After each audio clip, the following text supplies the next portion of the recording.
한번 따라 하실까요? 진면목이 근사하고 멋진 사람. 진면목이 근사하고 멋진 사람. 오랫동안 함께 지낸 동료나 친구들 중에서 그 사람만큼 내가 잘 안다고 자부했는데 어려운 일을 당해서 도움을 청했더니 외면해버림으로 인하여 마음에 큰 상처를 받고 원수처럼 등진 경우를 우리는 흔히 주변에서 목격할 수 있습니다. 그래서 생긴 말이 나는 친하다고 생각했는데 지내고 보니까 친한지 안 한지 나중에 알게 되더라는 거예요. 그래서 사람은 뭐 해봐야 안다고요? 겪어봐야 안다라고 하는 말이 나온 것입니다. 그렇습니다. 사람은 어려운 일을 함께 해보아야 그 사람의 진면목을 알 수 있습니다. 또 오랜 시간과 세월 앞에서 반드시 그 사람의 본 모습 진면목은 나타나기 마련입니다.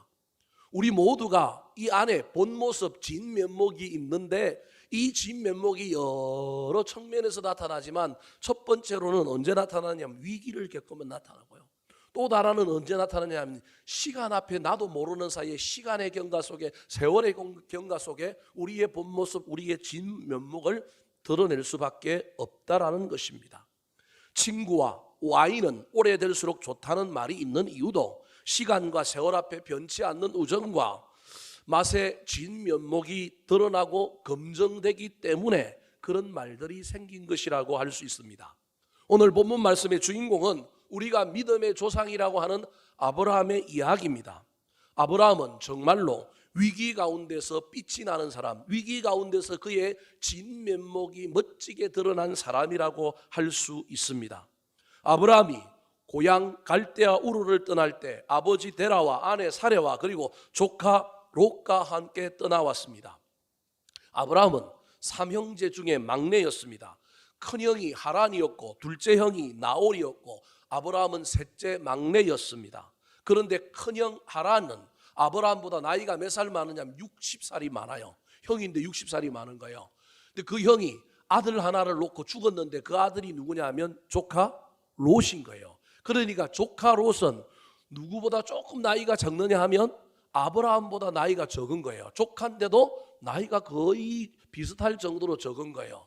그래서 아브라함은 아들이 없다 보니까 자기가 막내임에도 불구하고 큰형이 남기고 간 아들 조카 롯을 누구처럼 키웠느냐 하면 바로 아들처럼 돌보고 키웠습니다.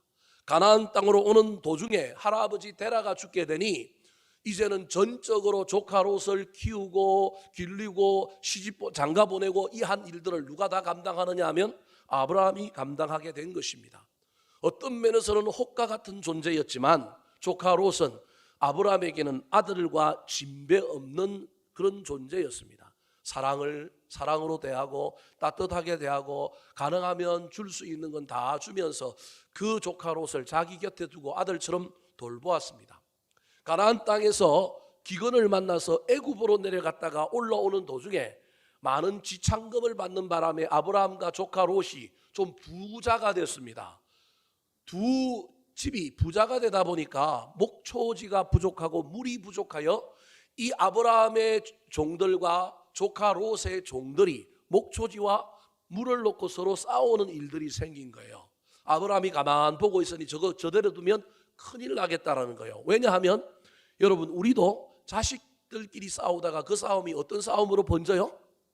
부모 싸움으로 번지잖아요. 그런 것처럼 지금은 종들끼리 싸우는데 저걸 저대로 내버려 두면 아브라함과 조카 롯 사이에도 그렇게 아들처럼 잘 키웠는데도 척이 지게 되고 갈등이 생길 것 같아서 아브라함이 결단을 내립니다. 어떤 결단을 내리냐면 분가를 시키자. 그래서 분가하는 장면이 어디에 나오느냐 하면 오늘 본문 앞에 창세기 13장 8절과 9절에 나옵니다. 우리 같이 한번 읽어볼까요? 시작. 아브람이 롯에게 이르되 우리는 한 친족이라 나나 너나 내 목자나 내 목자나 서로 다투게 하지 말자. 내 앞에 온 땅이 있지 아니하냐. 나를 떠나가라. 내가 자하면 나는 우하고 내가 우하면 나는 자하리라. 아브라함은 양보하는 사람, 롯에게 선택권을 먼저 주고 있는 사람입니다. 네가 자하면 나는 우하고 네가 우하면 나는 뭐 하겠다고요? 자하겠다는 거예요. 멋진 모습이죠. 그런데 저와 여러분이 실제 삶의 현장에 들어가면 이건 쉬운 일이 아니에요. 성경을 읽을 때 아브라함이 이야기를 들으면 도전을 받고 야 멋지다 그러지만 실제 삶의 현장에 들어가면 이익의 문제 때문에, 권위의 문제 때문에 저와 여러분이 아브라함처럼 양보하는 사람이 될 가능성이 쉽지가 않다라는 걸 기억하셔야 됩니다.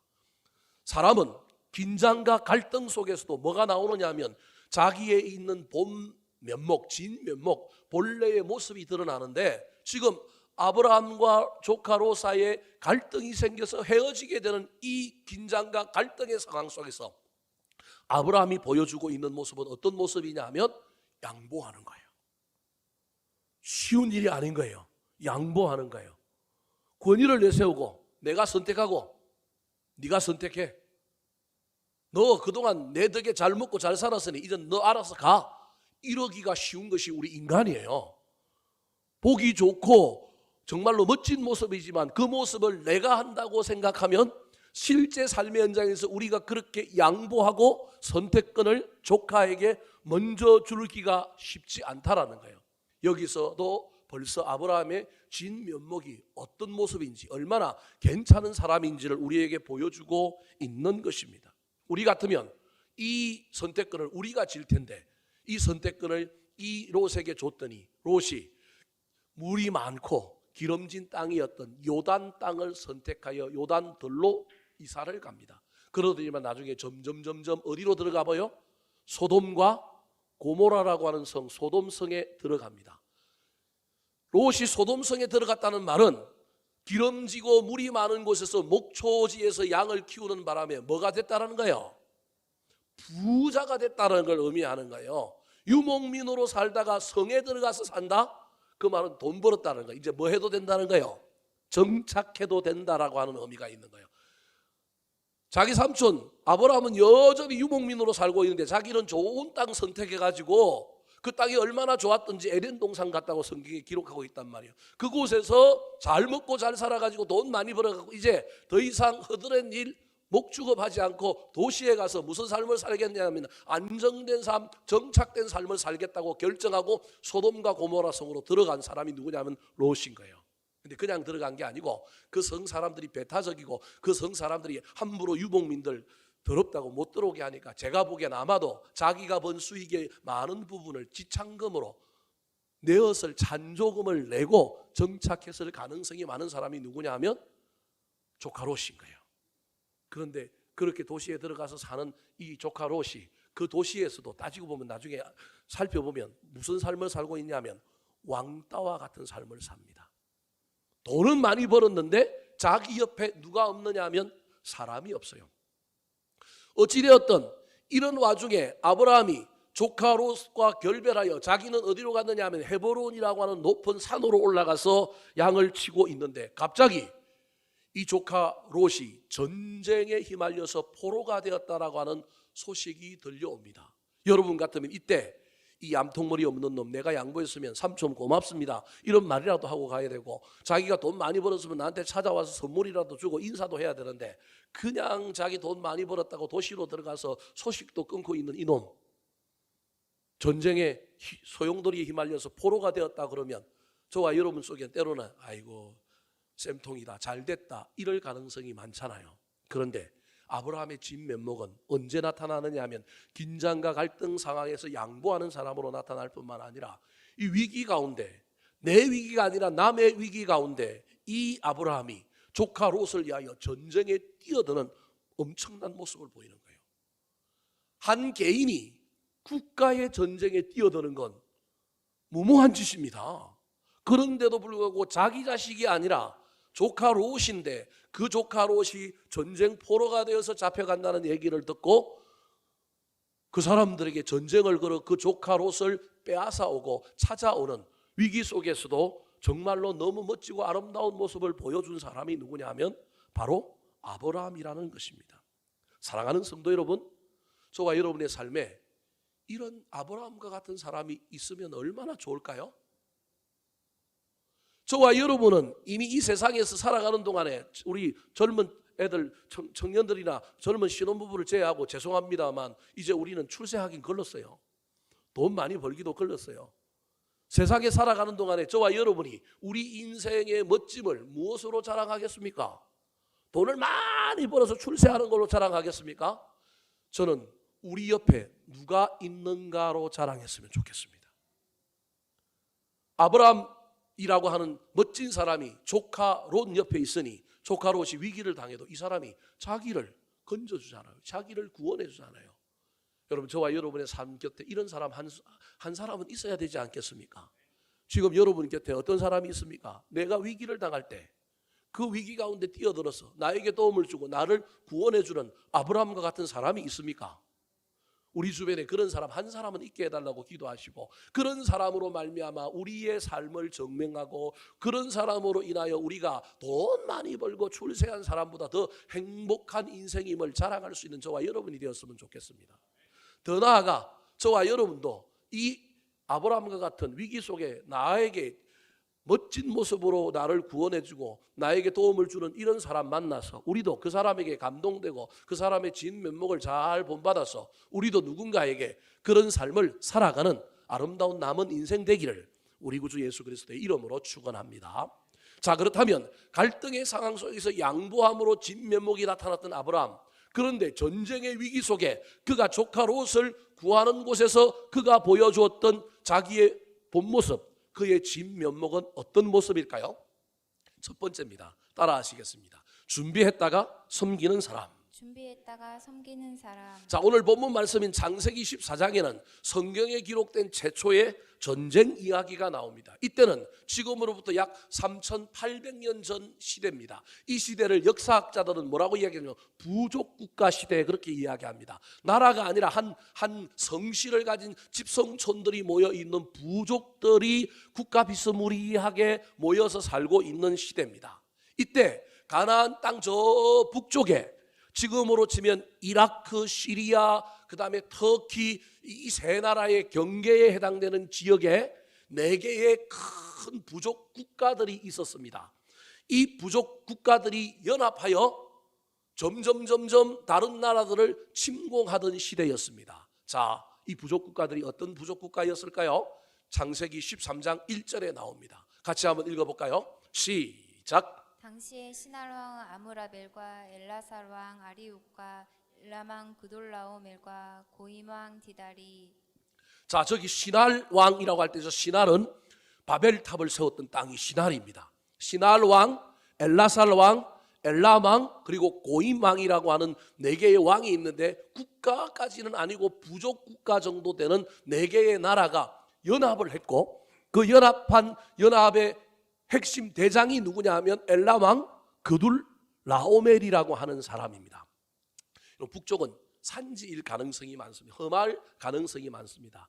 이런 사람들은 주로 힘도 세고 전쟁도 잘하는데, 이런 사람들은 예전에 전쟁이 일어나는 이유는 지금도 마찬가지지만 욕심 때문에 일어납니다.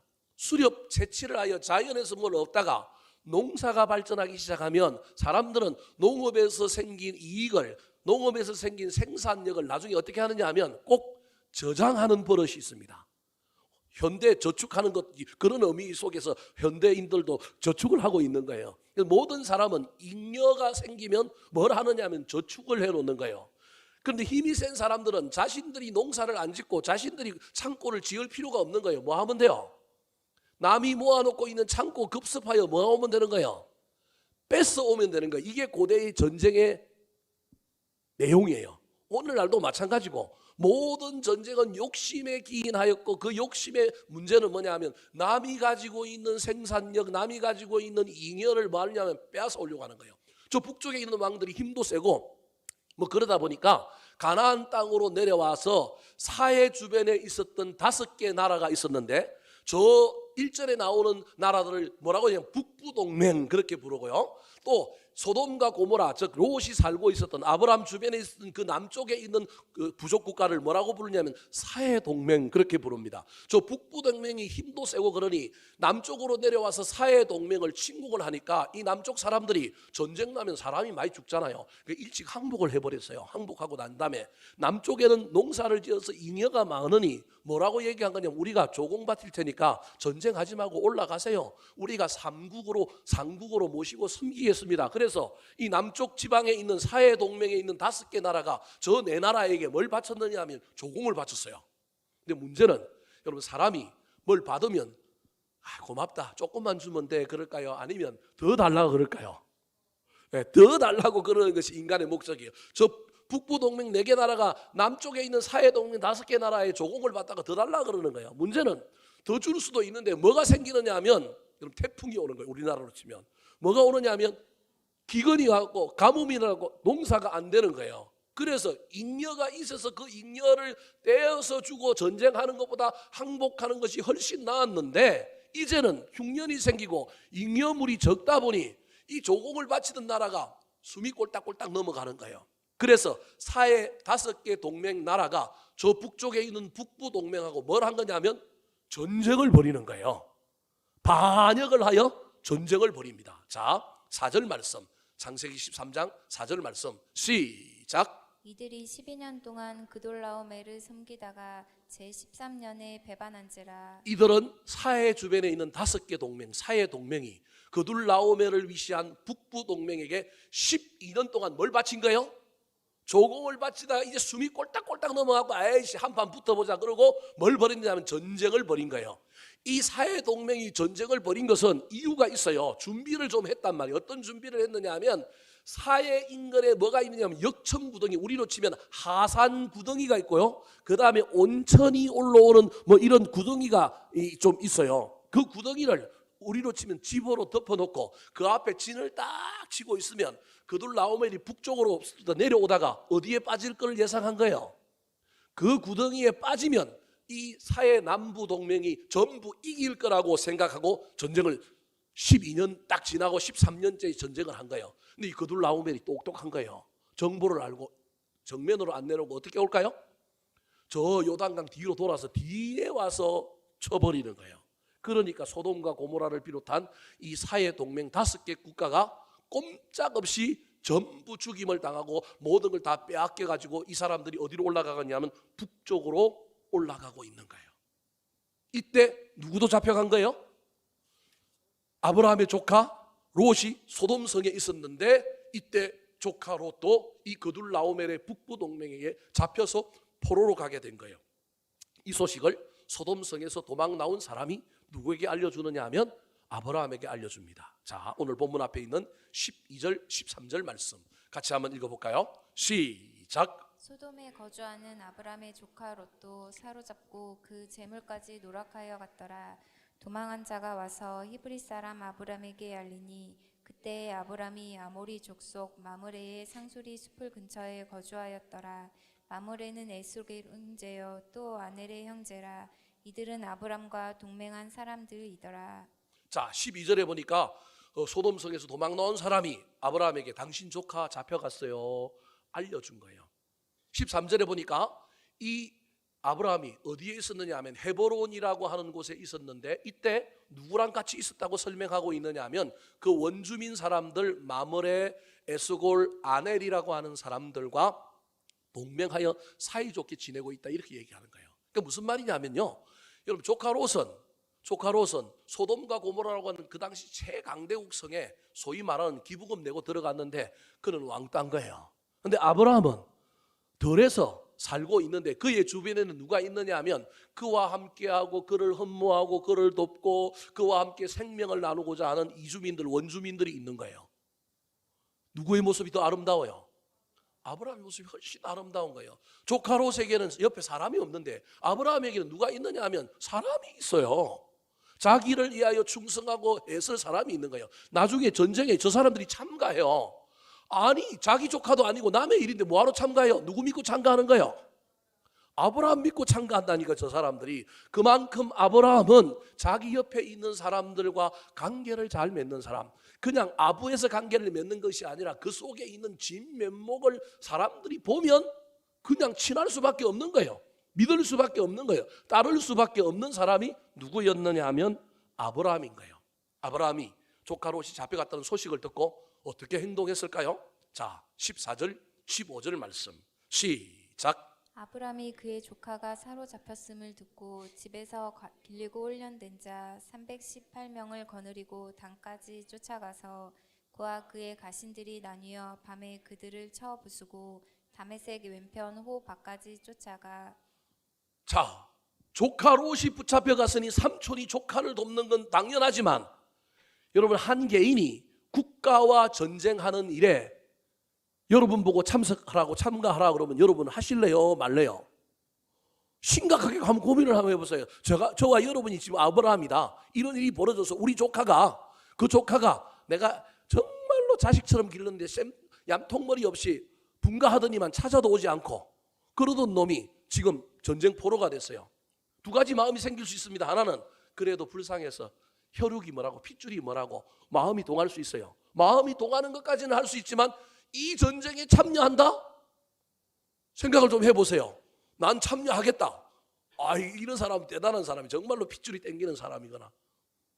근데 대부분의 사람들은 여러분 고민합니다. 대부분의 사람들은 여기에 참여하지 않습니다. 왜냐하면 이건 계란으로 멀치기예요. 바위치기란 말이에요. 근데 이 일에 어떻게 참여합니까? 근데 아브라함이 어떻게 했다고요? 참석했다라는 거예요. 이 전쟁에 참여했다라는 거예요. 저와 여러분이 여기서 고민을 해야 될 부분이 있어요. 그럼 아브라함이 믿음이 좋으니까 참석했을까요? 아니면 혈육의 종 때문에 참석했을까요? 다시 한번 그 화면을 보여주실까요? 우리는 성경에 저렇게 기록되어 있으니 저게 당연한 걸로 생각하고 우리도 저렇게 살아야 되겠다고 생각하지만 여러분, 실제 성경을 읽은 이야기와 삶의 현장에 들어가면 저 중간에 있는 가정을 이해하지 못하면 저렇게 살기가 쉽지 않습니다. 성경에 기록되어 있으니 그대로 살리라. 믿음 됐다, 좋은 사람입니다. 그 사람들은 제가 존경하겠습니다. 근데 저게 쉽지가 않다니까요. 실제 삶의 현장에 들어가면. 그러면 저와 여러분이 저기서 고민해봐야 될 것은 아브라함은 어찌하여 저렇게 어려운 일을 선뜻 결정했을까? 믿음은 무모한 것이 아니에요. 믿음은 어떤 근거가 있는 거예요. 무슨 말이냐 하면 조카 롯도 여러분 요단들에서 살다가 소돔 고모라까지 들어갈 정도로 복을 받았을 뿐만 아니라 하나님께서는 헤어진 아브라함에게도 뭘 주신 거예요?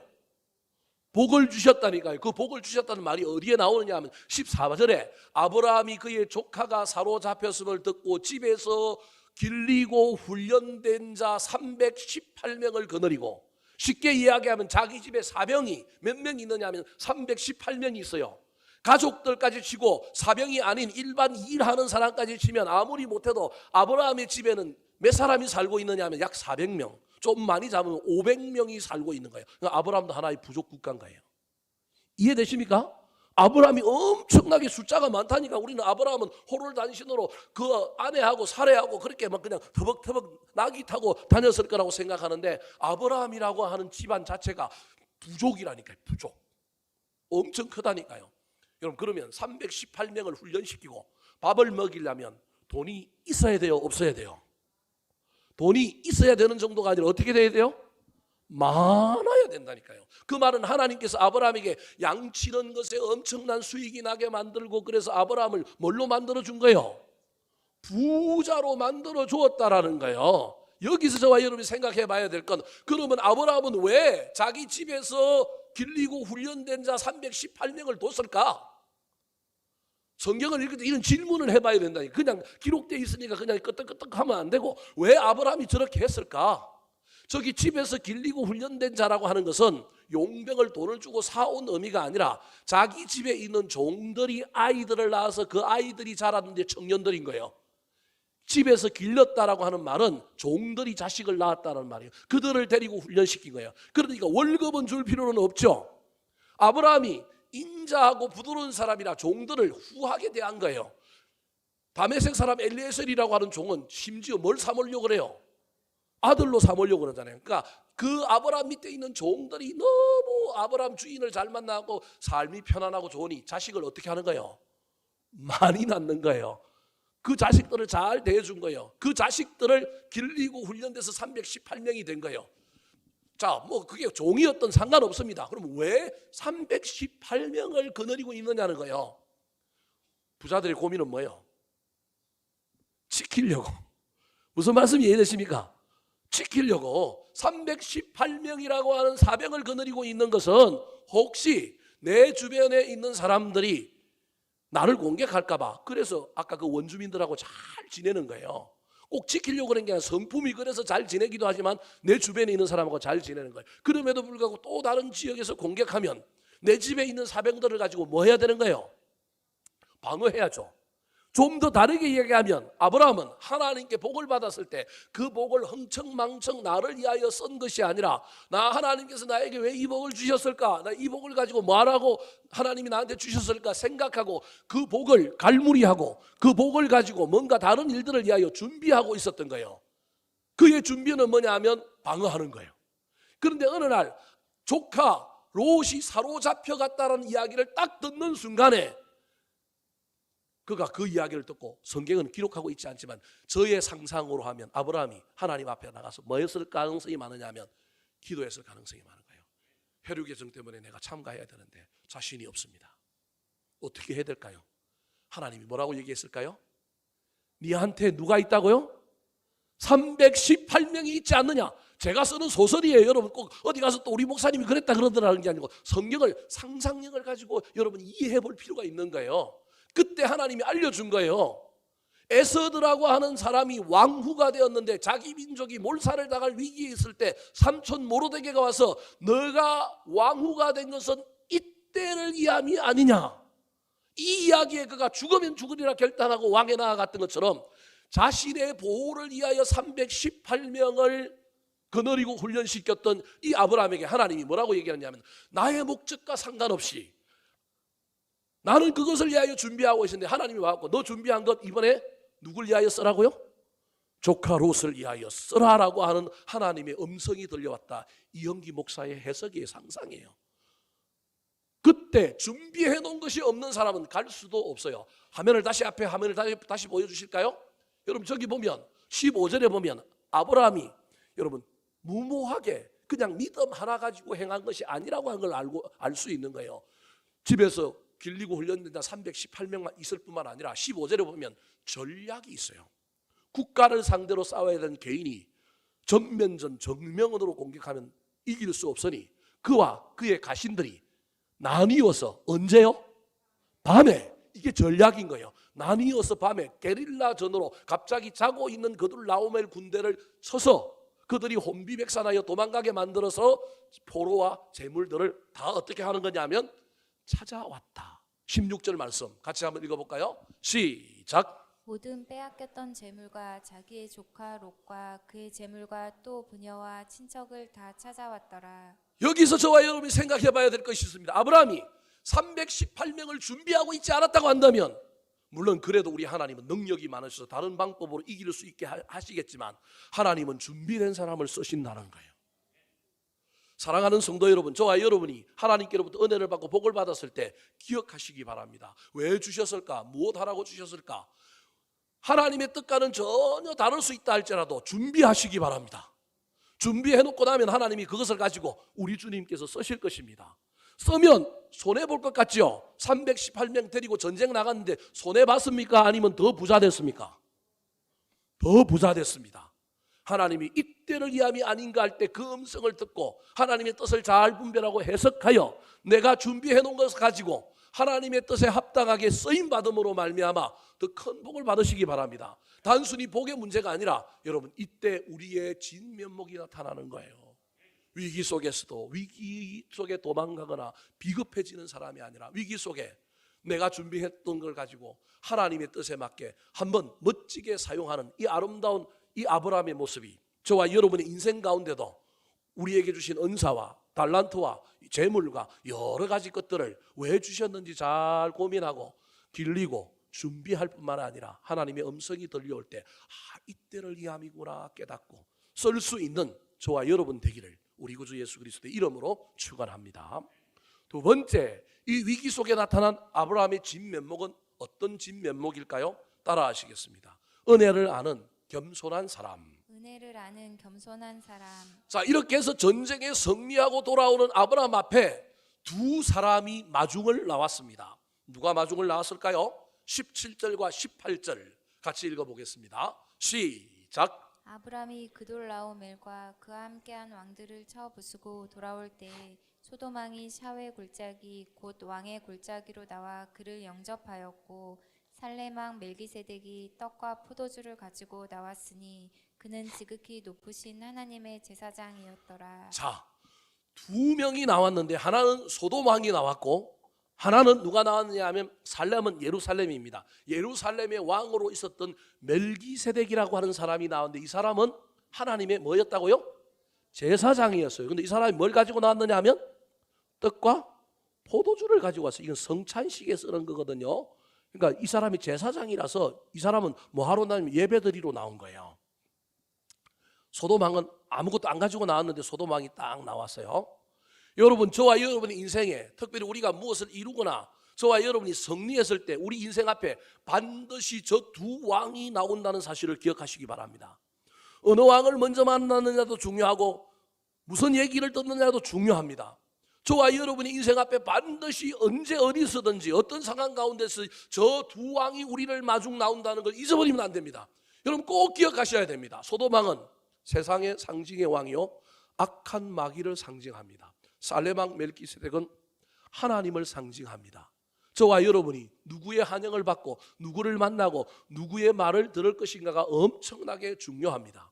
감사한 건 두 왕이 마중을 나왔는데 아브라함이 누구를 먼저 만났느냐 하면 살렘 왕 멜기세덱을 먼저 만난 거예요. 살렘 왕 멜기세덱이 어떤 사람일까요? 자, 화면을 한번 보여주실까요? 살렘이라고 하는 말은 평강, 샬롬에서 나왔습니다. 그래서 예루살렘은 평강의 도시예요. 샬렘이니까. 그리고 멜기세덱이라고 하는 말은 멜라크라고 하는 단어와 체데크라고 하는 단어가 합쳐졌는데 멜라크는 왕이에요. 그 다음에 체데크는 의라고 하는 뜻을 가지고 의의 왕이라는 거예요. 여러분, 의라고 하는 건 누구의 속성이냐면 하나님의 속성이에요. 그래서 여러분 히브리서 7장 13절에 유일하게 멜기세덱이 창세기 오늘 본문에 나오는데 그 다음에 나오는 데가 어디냐면 히브리서 7장 13절에 나오는데 7장 3절에 나오는데 이 사람을 히브리서에서는 어떻게 표현하고 있을까요? 자, 한번 읽어볼까요? 자, 7장 3절입니다. 시작. 아버지도 없고 어머니도 없고 족보도 없고 시작한 날도 없고 생명의 끝도 없어 하나님의 아들과 닮아서 항상 제사장으로 있느니라. 아무것도 없다라는 거예요. 근거가 없는 거예요. 알파와 오메가라는 거예요. 없다라는 거예요. 뿐만 아니라 누굴 닮았다고요? 하나님의 아들과 닮았어요. 하나님의 아들과 닮았으면 누구예요? 예수님이죠. 항상 뭘로 있다고요? 제사장으로 있잖아요. 항상 제사장으로 있는 분이 누구냐면 대제사장 대신 예수님이란 말이에요. 그래서 저 멜기세덱을 뭐라고 표현하냐면 구약에 나타난 예수님 이렇게 표현해요. 실존 인물인지 아닌지는 잘 모르겠지만 여하튼 하나님 편을 대표하는 하나님 편에서 우리를 만나는 사람이 나온 거예요. 마귀 편에서 우리를 만나러 나온 사람이 소돔 왕이라고 한다면 하나님 편에서 우리를 만나러 나온 사람이 누구냐면 살렘 왕 멜기세덱인 거예요. 사람은 누구 말을 먼저 듣느냐가 아주 중요해요. 그 사람 말을 듣고 나면 그 사람이 내 마음속에 그 말이 내 마음속에 와서 탁 들어와 버리면 그 다음 말은 들려요 안 들려요? 안 들려요. 나쁜 선입견이 딱 들어오는 순간 그 선입견을 바꾸고 그 마음을 바꾸려면 엄청난 공력이 들어가야 돼요. 엄청난 설득과 엄청난 시간이 들어가야 그걸 바꿀 수 있는 거예요. 그래서 누구 말을 먼저 듣느냐가 얼마나 중요한지 모릅니다. 여러분, 저와 여러분 인생 사는 동안에 무슨 일을 결정하고 어떤 일을 결정함에 있어서 제일 먼저 하나님을 만나시기 바랍니다. 하나님의 사람들의 말을 들으시기 바랍니다. 이 아브라함이 전쟁 후 딱 왔는데 전쟁의 승리 후 왔는데 두 사람이 나왔는데 누굴 먼저 만났느냐 하면 멜기세덱을 먼저 만난 거예요. 멜기세덱이 떡과 포도주를 들고 왔고 성찬식을 베푸면서 아브라함을 위하여 기도해 줍니다. 자, 19절 20절 말씀 시작. 그가 아브라함에게 축복하여 이르되 천지의 주제이시오 지극히 높으신 하나님이여 아브라함에게 복을 주옵소서. 너희 대적을 내 손에 붙이신 지극히 높으신 하나님을 찬송할지로다. 아멘.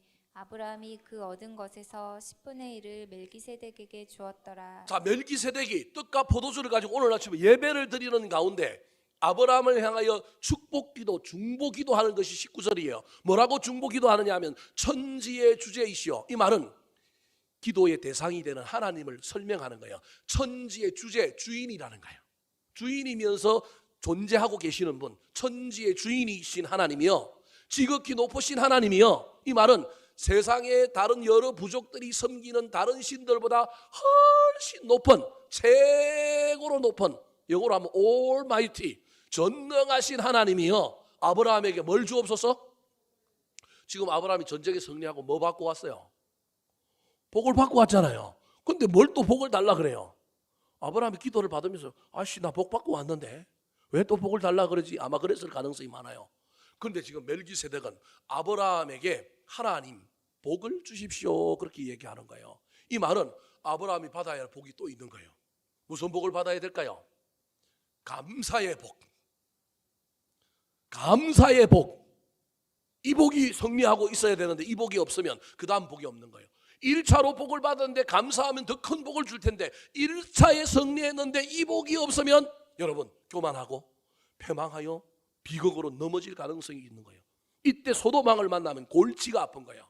지금 멜기세덱이 아브라함이 승리하고 돌아왔을 때 아브라함을 깨우쳐 주려고 깨닫게 해주려고 그를 만나서 예배하는 가운데 은혜를 베풀면서 너 은혜 잊어버리면 안 돼, 너 겸손해야 돼 그러면서 하나님께 기도하는 그 다음에 20절에 아브라함을 건면하는 거예요. 뭐라고 아브라함이 건면할까요? 너의 대적을 네 손에 붙이신 지극히 높으신 하나님을 뭐 할지로다? 너 지금 뭐 해야 된다고요?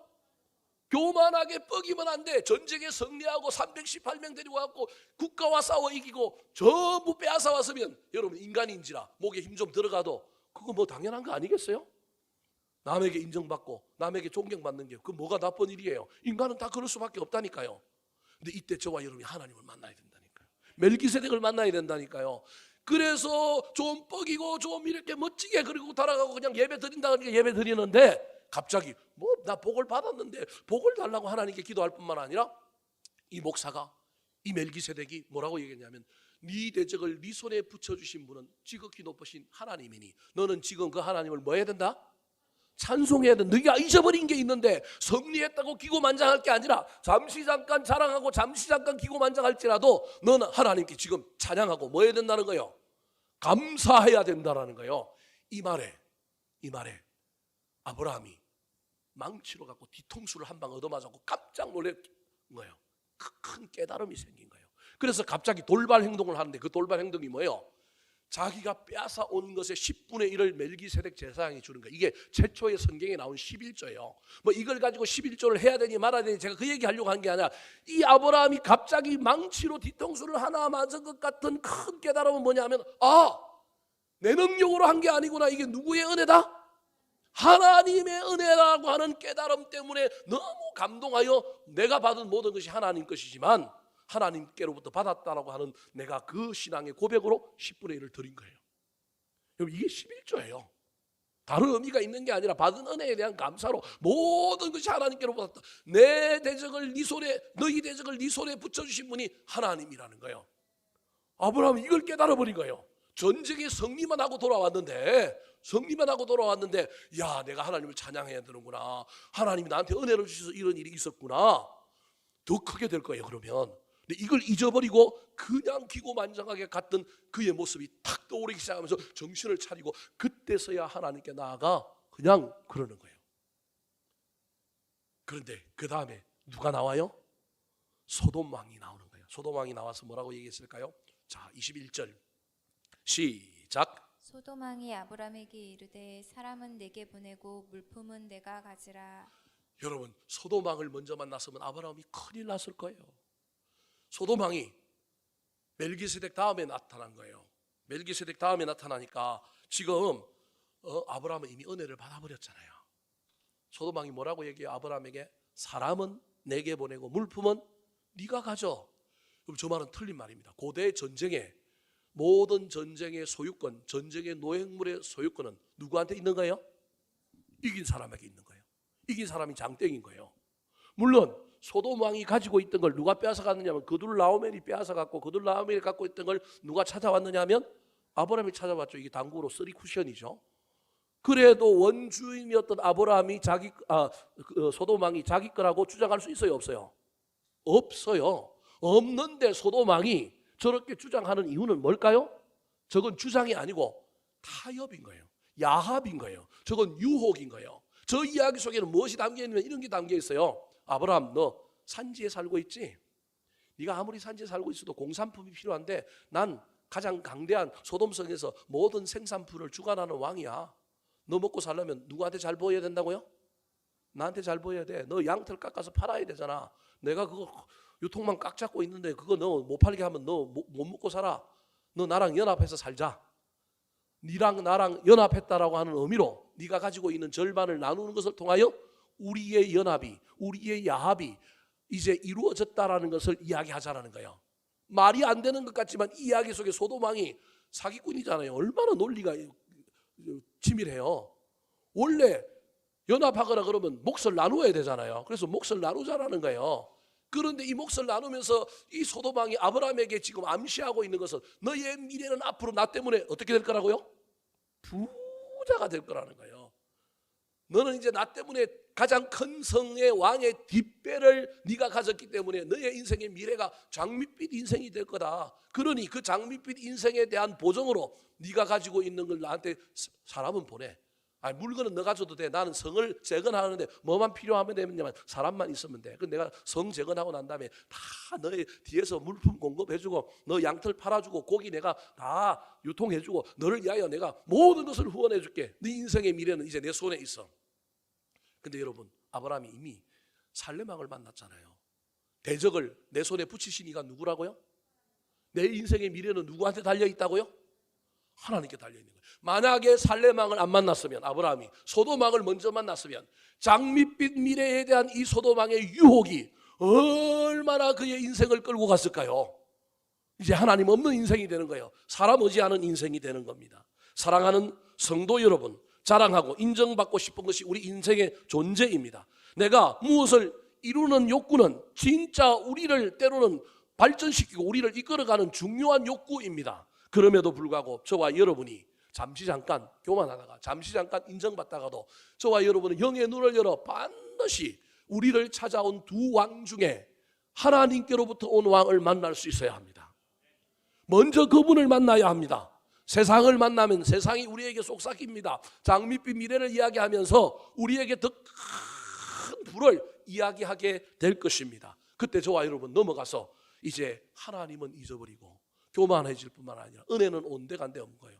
성리하게 하시고 우리를 여기까지 인도하신 분이 하나님인데 그 하나님에 대한 은혜는 온데간데 없고 사람 따라 내 실력 따라 내 능력 따라 살아감으로 말미암아 나중에는 여러분 비참하게 실패하고 멸망할 수밖에 없다는 사실을 잘 깨달아서 이 아브라함이 위기 가운데 하나님의 사람 살레망 멜기세덱을 만남으로 말미암아 그가 믿음을 다시 고백하고 감사하는 이 놀라운 진면목을 배우는 저와 여러분이 되기를 예수님의 이름으로 축원합니다. 마지막으로 아브라함이 이 전쟁의 위기 속에 조카 롯을 구하면서 보여준 인생의 신앙의 진면목은 무엇일까요? 따라하시겠습니다. 셈이 넉넉하고 깨끗한 사람. 셈이 넉넉하고 깨끗한 사람. 다시 한 번 더 우리 21절과 22절 말씀 읽어볼까요? 자, 시작. 소돔왕이 아브람에게 이르되 사람은 내게 보내고 물품은 내가 가지라. 아브람이 소돔왕에게 이르되 천지의 주제이시오 지극히 높으신 하나님 여호와께 내가 손을 들어 맹세하노니. 살레망 멜기세덱을 먼저 만난 아브람, 소돔왕의 유혹 앞에 22절을 뭐라고 대답해요? 천지의 주제이시오. 이거 아까 누가 한 말이에요? 살레망 멜기세덱이 한 거. 은혜 받았기 때문에 은혜 받은 말씀이 자기 말씀이 된 거예요. 자기 신앙의 고백이 된 거예요. 천지의 주제 주인이시오 지극히 높으신 하나님 여호와께 내가 손을 들고 뭐 한다고요? 맹세한다는 이 신앙의 고백을 선포해버리는 거예요. 여러분 만약에 살레망을 안 만났으면 이런 고백을 선포할 수 없다니까요. 장밋빛 미래 때문에 넘어간다니 유혹 당한다니까요. 그런데 이제는 하나님을 먼저 만났기 때문에 살레망 멜기세덱을 먼저 만났기 때문에 내 인생의 미래가 사람 손에 달려있는 것이 아니라 하나님 손에 달려있다는 걸 알기 때문에 소돔왕이 와서 자기에게 연합하자고 야합하자고 유혹할 때 그 유혹을 뿌리치면서 신앙 고백을 해버리는 거예요. 천지의 주인이다 하나님이 지극히 높으신 분이다. 내가 그분을 들어 맹세하노니 선언하고 서원하고 선포하고 있는 거예요. 뭐라고 선포했을까요? 자 23절 24절 말씀 시작. 내 말이 내가 아브람으로 치부하게 하였다 할까 하여 내게 속한 것은 실한 오락이나 들매끈 한 가닥도 내가 가지지 아니하리라. 오직 젊은이들이 먹은 것과 나와 동행한 아넬과 에스골과 마므레의 분깃을 제할지니 그들이 그 분깃을 가질 것이니라. 자, 소돔 왕의 연합 제안을 이런 지하에 거절하면서 23절에 뭐라고 얘기하느냐 하면 아브라함이 갑자기 이상한 행동을 해요. 내가 네 때문에 부자 되었다. 네 말이 내가 아브라함으로 치부하게 하였다 할까? 이게 무슨 말이냐면 아브라함과 소돔 왕이 연합하고 나면 이제 아브라함이 나중에 부자가 되었다면 소돔 왕이 돌아다니면서 뭐라고 얘기할 거냐면 저 아브라함이 부자 된 건 누구 때문에 됐다고요? 나 때문에 되었다. 그런 소리 할 텐데 나는 그 소리 듣기 싫다라는 거예요. 다르게 얘기하면 난 누구 때문에 부자 되었다는 소리를 듣고 싶다라는 거예요. 난 하나님 때문에 부자 되었다 이 소리 듣고 싶지 소돔 왕 네 때문에 부자 되었다는 소리 듣고 싶지 않다. 그래서 그 연합의 제의를 이런 자에 거절하는 것으로도 충분한데 아브라함이 통이 커져갖고 뭐라고 얘기해요? 내게 속한 것은 실 한 오락이나 덜매끈 한 가닥도 내가 가지지 않을 테니 내가 빼앗아온 노량물 전부 누구 가지라고요? 너 가져라 그러는 거예요. 이거 미쳤어요. 인간적인 눈으로 보면 이건 하지 말아야 될 행동을 하는 거예요. 여러분 안 해야 될 행동이란 말이에요. 너랑 연합 안 할래? 전쟁에서 빼앗은 건 내 거니까 난 이거 갖고 갈래. 나 이거 하나님이 주셨어. 여러분 이래도 되는데 아브라함이 은혜가 지금 충만해가지고 소돔 왕의 이 말 속에 자기가 자기 믿음을 테스트해보고 싶은 거예요. 나는 네 거 가지고 부자 되는 사람이 아니라 난 누구 거 가지고 부자 되는 사람이라고요? 지금 그거 주더라도 아브라함은 이미 뭐예요? 318명을 거느리고 있는 부자예요. 그 부자는 누구로 말미암아 된 거예요? 하나님으로 말미암아 된 거예요. 유통망을 막고 소돔 왕이 나중에 이것 때문에 아브라함에게 방해를 놓는다 할지라도 자기는 누구로 말미암아 부자가 될 수 있다고요? 하나님으로 말미암아 부자가 될 수 있다는 믿음이 있는 거예요. 이게 무모한 게 아니고 그래서 그냥 내가 빼앗은 노량물 다 누구 가지라고요? 너 가져라는 거예요. 그러나 나랑 함께 했던 사람들 그 원주민들 그 아넬과 에스골과 마멜이라고 하는 이 사람들 나와 동행하는 사람들 내 일꾼들이 빼앗은 거나 그들이 한 것은 그들 것으로 뭐 하라는 거예요? 지켜주라는 거예요. 남의 손해를 보지 않도록 남의 셈을 잘 보호해주고 막아주는 셈을 깨끗이 하는 사람이 누구냐 하면 아브라함인 거예요. 더 나아가서 자기 손해를 보고라도 넉넉하게 계산하여 통 큰 인심을 쓰고 있는 사람이 누구냐 하면 아브라함인 거예요. 왜? 누구 때문에 부자 될 수 있기 때문에 하나님으로 인하여 부자 될 수 있기 때문에. 여러분 이 말씀을 듣고 우리가 그대로 행동한다는 게 얼마나 어려운 일인지 아십니까? 대단한 거예요. 아브라함이 그 딱 줘버리는 거예요. 줘버리고 난 다음에 이렇게 통 크게 이야기하는 거예요. 여러분 가진 것이 부자가 아니고요. 제가 생각하는 부자는 쓰는 것 기준으로 부자예요. 부동산을 아무리 갖고 있든 주식을 아무리 갖고 있든 돈을 많이 가진 사람이 부자가 아니라 어떻게 통 크게 쓰느냐 어떻게 쓰고 있느냐가 부자라니까요. 너무 가진 사람 그 돈 한 번도 못 쓰고 죽는 거 내가 봤습니다. 그 사람들 너무 부자라고 생각하지 마시고 저와 여러분이 예수를 믿었다고 한다면 째째하게 살지 마시고 좀 통 크게 살았으면 좋겠습니다. 개같이 벌어 정성같이 쓴다는 말이 있습니다. 근데 이 말은 잘못된 말입니다. 개같이 벌면 안 됩니다. 잘 벌어야 될 뿐만 아니라 개같이 벌면 쓰는 것도 개같이 벌 수가 있습니다. 잘 벌 뿐만 아니라 쓰는 것도 잘 써야 합니다. 가능하면 우리 예수 믿는 사람들이 째째하지 말고 넉넉해야 합니다. 품이 넓어야 합니다. 손해를 보더라도 때로는 여러분 저와 여러분이 손해를 보더라도 때로는 연약한 사람들 챙기고 내 손에 내 이익을 먼저 챙기는 게 아니라 그렇게 다른 사람 챙기느라고 나는 1푼도 못 가져가더라도 하나님이 나중에 갚아주실 것을 믿는 믿음이 있어야 됩니다. 말씀을 마치려고 합니다. 저와 여러분 여기서 생각해 봐야 됩니다. 우리는 인간은 죄인입니다. 우리 속에 아브라함처럼 멋진 모습이 있어서 위기 가운데 이런 멋진 모습이 나타나면 좋겠지만 저와 여러분의 삶 속에는 멋진 모습이 아니라 죄인된 모습, 연약한 모습들이 이 안에 있는데 위기가 되면 좋은 모습이 나오는 게 아니라 나쁜 모습이 나올 가능성이 훨씬 더 많습니다.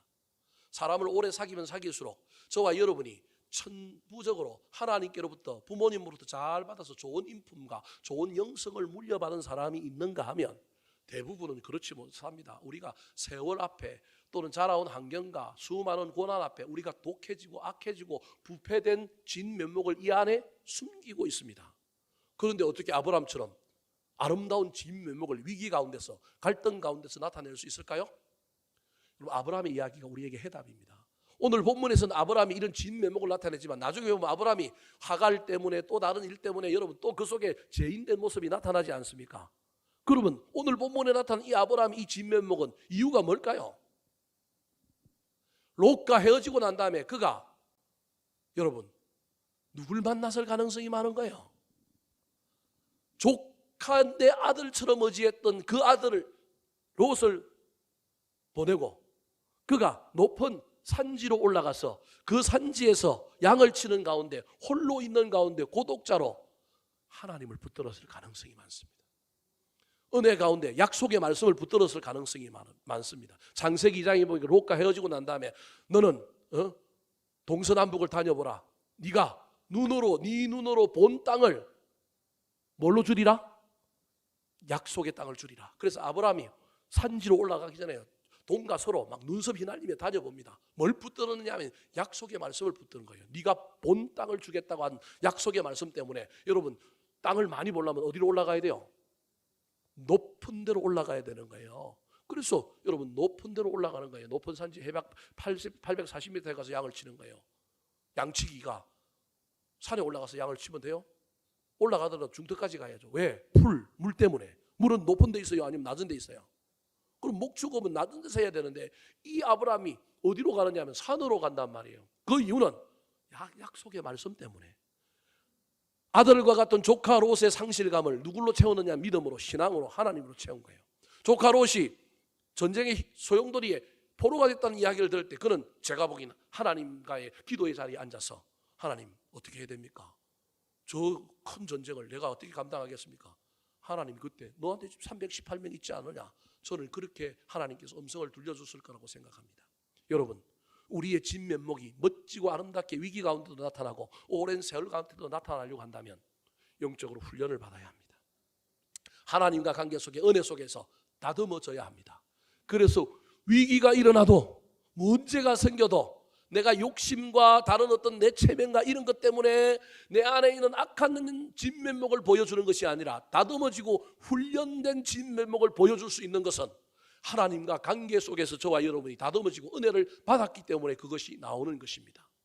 저와 여러분에게 이 훈련이 이 은혜가 넘쳐 흘러서 우리는 위기 가운데 악한 우리의 진면목이 드러나는 것이 아니라 선하고 훈련받고 성숙하게 된 아름다운 진면목들이 드러나게 되기를 예수 그리스도의 이름으로 축원합니다.